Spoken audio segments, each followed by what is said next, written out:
Hello, welcome to another Writerly Witterings, to my office in fact. My name's Michael Jex, I'm a writer, and for those of you who know me, I have a few pens and pencils that I really like.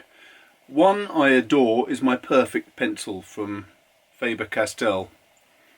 It's perfect because it just works. It's got a pencil sharpener, an extender, which is a cap as well. It's got an eraser on the back of the pencil. It is just a piece of design that works superbly well, and I think looks lovely as well. So I've always liked them. Some time ago this year, Drew sent me a nice little box, which is also Faber Castell.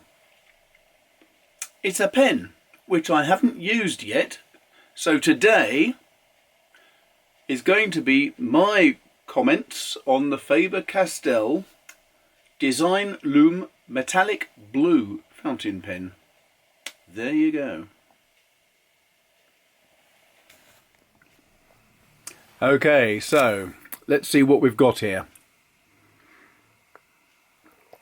First of all, a cup of excellent tea. We also have a gingerbread biscuit from Lidl's, which I'm saving for later. That can wait.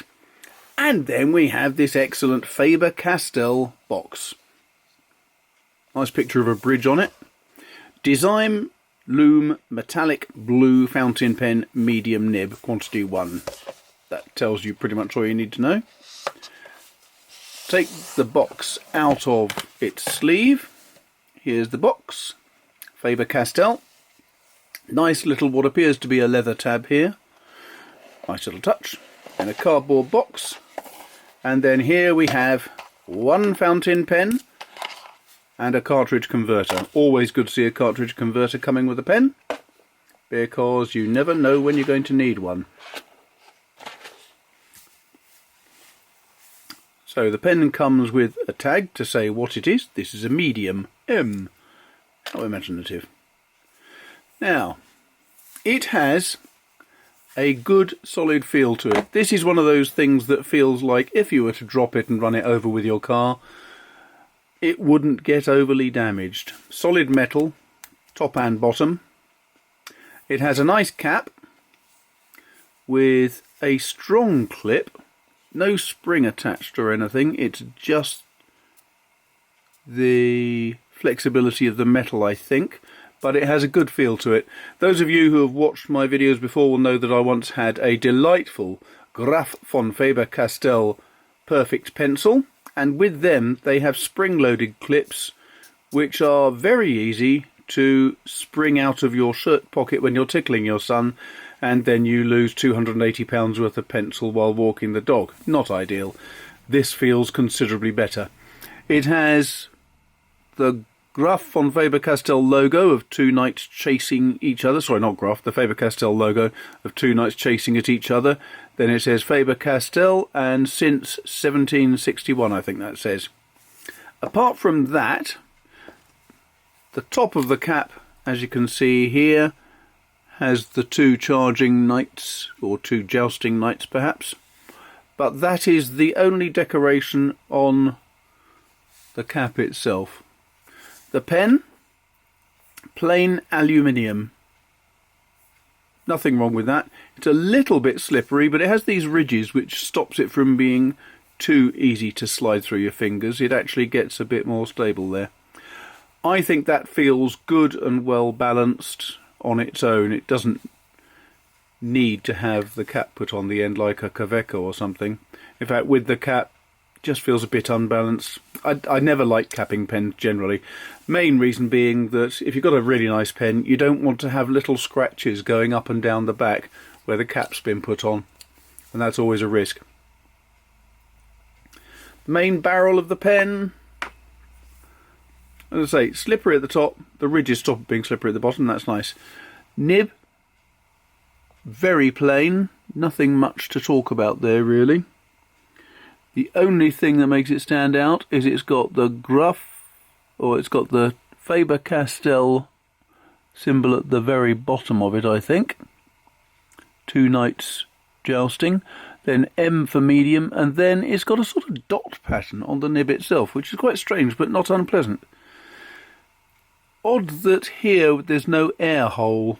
Usually with most nibs you tend to find that there's been, just show with a Kaveco, you normally have a circular hole just to show where some air is getting in, I assume. I don't know really, it's just my guesswork. But this has nothing, it's just got the slit for the two tines of the nib. How do you fill it? Well,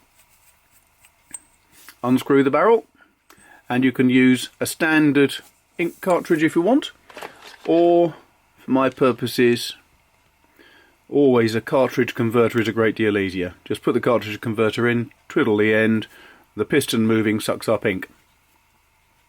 Maybe we ought to put some ink in this. Let's see what some red luster.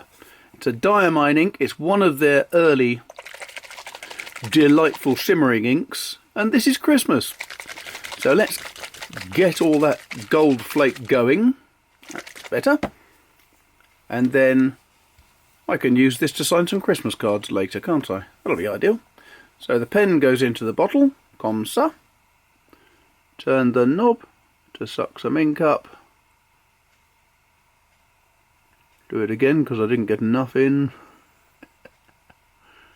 That's a bit better. Nice amount of ink.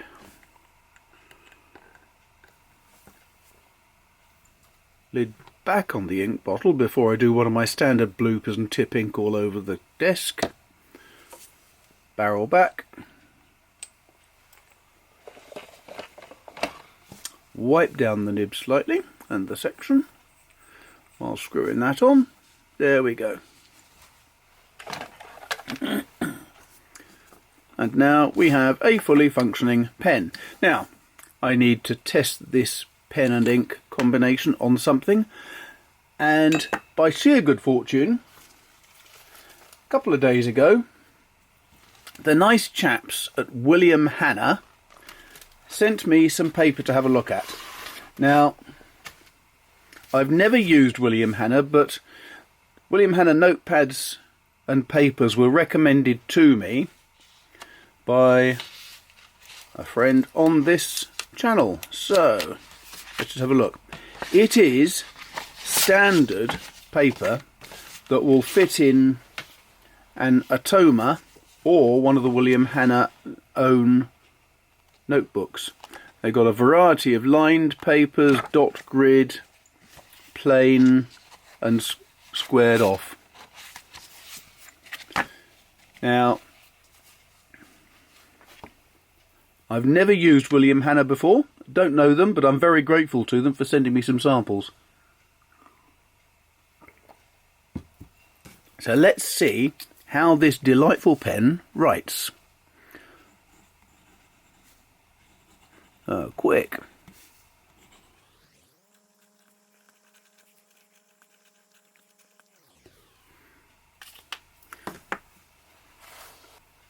Now I would say that this pen writes very, very smoothly. It feels good in the hand. The ink flow is superb and works really nicely. But I did notice, even over writing 2 lines, that it was a little bit slippery in my hand. Even having these ridges at the bottom does not make it ideal. It could be that it is just because it's rather cold weather and therefore my hands are a bit colder and more slippery. But you'd have the same problem, I think, in hot weather when your hands were getting slightly sweaty. Let's just do a quick move from the dot grid paper to this lined, and this time I'm going to use my Visconti because basically I love my Visconti and it always writes so nicely. So this being a test of the paper as well as just the pen. This is Ackermann's Israel Seeblau.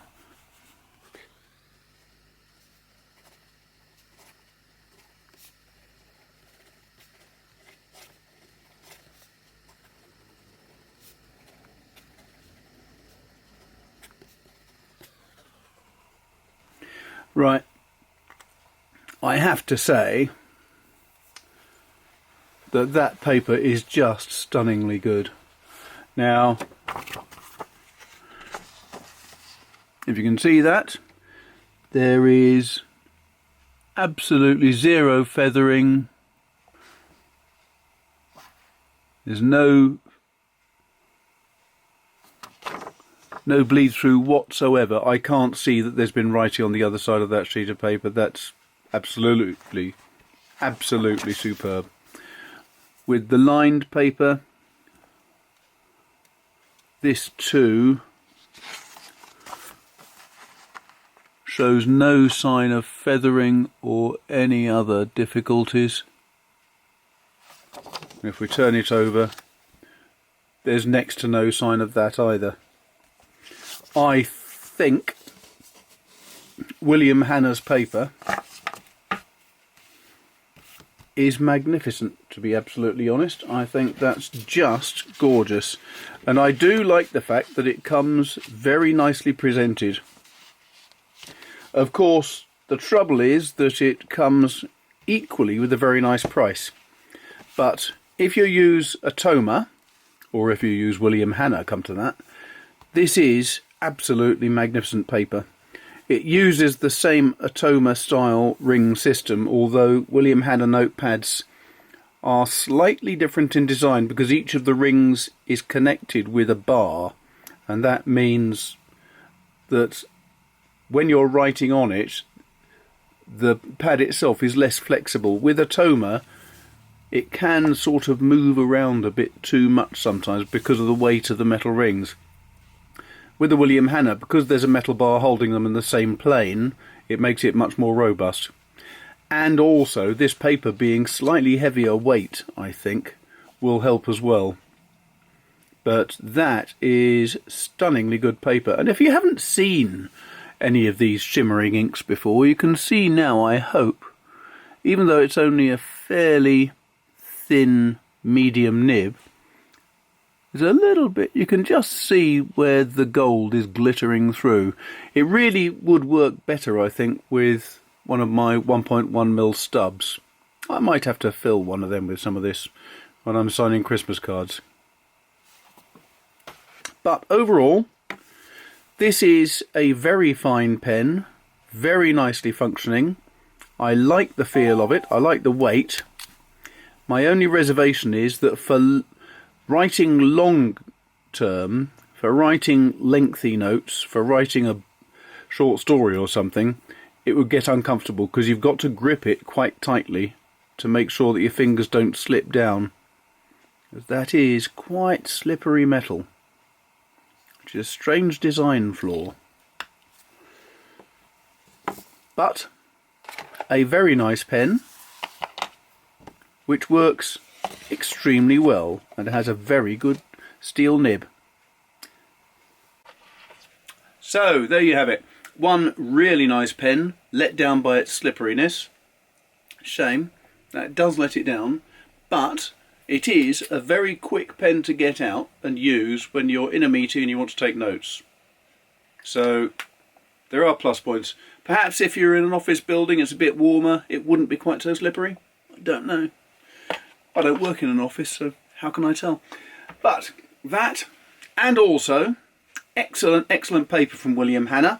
Such excellent paper that I'm seriously considering saving up for one of their notepads. I think they look superb when I've looked at them on the internet. William Hanna. And the paper certainly would seem to be so much better than the average that it's worthwhile investing in the notepad. Don't know. Wonder what you think. Anyway, very nice paper, very nice pen. Time for me to go do some work. Stupid boy. Go back to a cup of tea and an excellent gingerbread biscuit. So I'm going to do that. So while I do that, you can have a look at my books. Some of them. Books for research.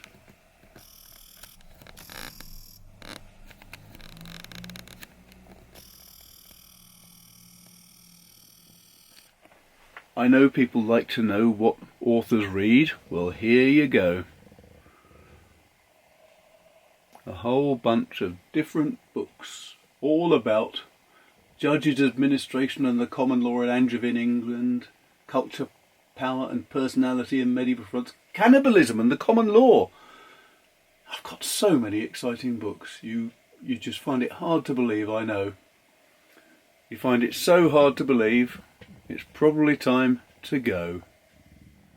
So you've seen my pen, you've seen my ink, you've seen my paper. What else is there? Oh yes, if you want to help support the channel, please go to the Patreon link down at the bottom. If you don't want to do that, but you want to comment, there's a comment section down there, and you can also hit the subscribe and the bell button for notifications when a new video comes up, and you can share it and you can like it and all those things. Wasn't that exciting? See you soon.